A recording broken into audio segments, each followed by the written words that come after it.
Further practice, you can use either a scrap piece of fabric or one of your long strips of fabric. So if you see, compare the two, these are my long ones. I'm just going to take one of my long ones and I can fold this in half and I can use this for my practice if I want. Okay. My other option is I could also use a scrap piece of fabric. These are in the laundry basket at the front of the room. So I'm going to line this up at 1/2 inch, which is this little mark right here. It's in between 3/8 and 5/8. So this is 1/2. I'm going to line it up and I'm going to lower my presser foot. If you look behind your machine, this is the presser foot lever. I'm going to put it from the up position down into the down position like this. And I'm just going to start sewing. I'm using my foot pedal.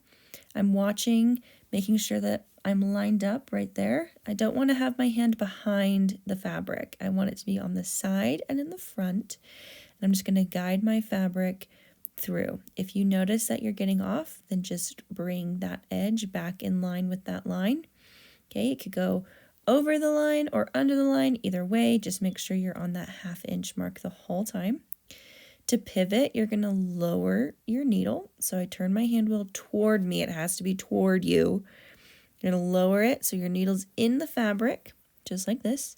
Reach around, pick up the presser foot lever, and I'm going to rotate my fabric, just like this, and I'm going to place the presser foot back down. And now I can keep sewing. Okay, it's going to be one continuous line. So I sew a little bit, just like that. And I'm going to show you, this is not what you do. Do not just pick up the foot until you're all the way done. Okay, so this is wrong. Don't do that. You want to leave the foot down, turn the hand wheel toward you, drop that needle, then pick up the presser foot and rotate it. Okay, otherwise you'll create little loops. All right, I'm just going to practice sewing a little bit more. What you're going to do, you need to show that you can do 1/8. 1/8 seam allowance is the inside toe, and it works on either side. So this is on the left side, or I could do the right side.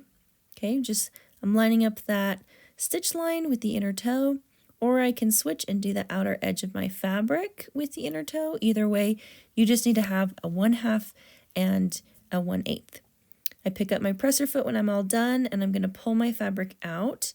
I can use this little triangle on the side to cut my threads, just like that, or I can just use scissors, and I'm going to cut all of my extra little threadies because we hate that. Okay, and that's kind of what it looks like. It doesn't have to be pretty. You just have to show that you can do 1/2 and that you can do 1/8, and then you get checked off.